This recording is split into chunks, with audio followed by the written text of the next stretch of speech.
Today, we delve into the intriguing story of Grigori Perelman, a brilliant mathematician who solved one of the toughest problems in mathematics, only to reject a $1 million prize and withdraw from the academic world. This episode explores Perelman's groundbreaking proof, his surprising rejection of fame and fortune, and his life away from the spotlight. If you find this video interesting, please support us by hitting the like button. Now, let's get started.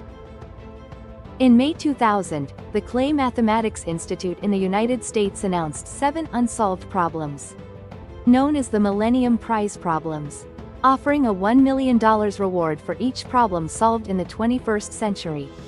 These problems hold not only mathematical value but also significant societal implications, as their solutions could potentially be applied to principles of electrical circuits and significantly contribute to the Internet and ICT sciences. Despite their complexity, no one had solved any of these problems until 2002, when the Russian mathematician Grigori Perelman proved one of them, the Poincare conjecture. Introduced by Henri Poincare in 1904, the Poincare conjecture challenges our understanding of space, suggesting that every simply connected, three-dimensional space without any holes is analogous to a three-dimensional sphere. Historically, after Magellan sailed around the Earth, it was understood that the Earth is not an infinite plane but a sphere. However, in Poincare's time, no one had seen the Earth from the outside.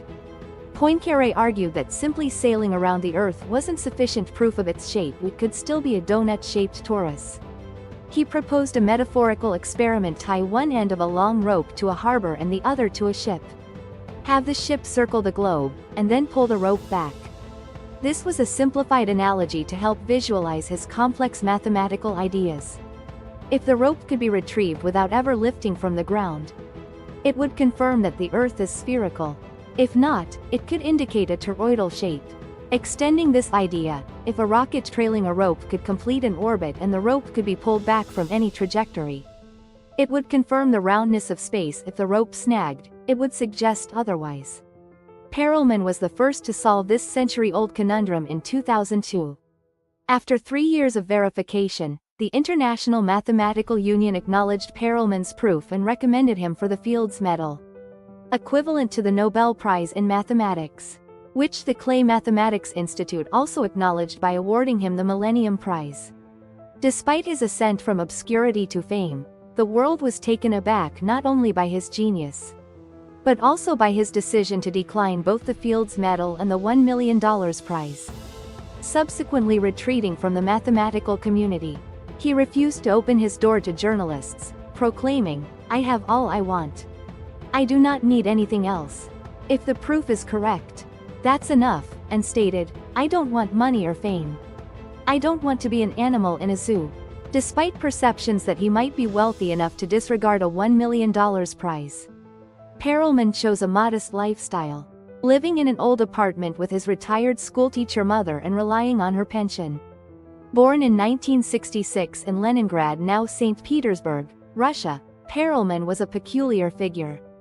Perelman, whose mother gave up graduate school to support his education, lived up to her expectations by becoming the youngest participant at 16 to win a gold medal at the International Mathematical Olympiad.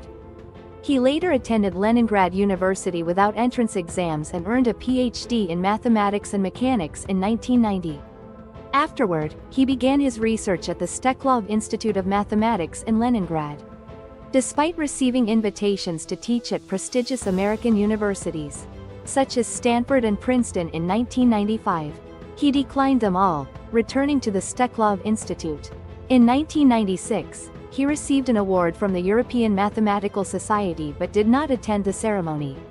In November 2002, he published the paper proving the Poincare conjecture, which drew global attention and established him as a world-renowned mathematical genius. The extensive body of work by other mathematicians, which verified and expanded on his 3-page proof, comprised hundreds of pages.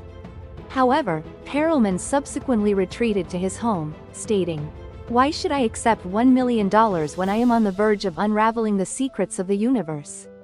I want to engage with the public solely through my research results."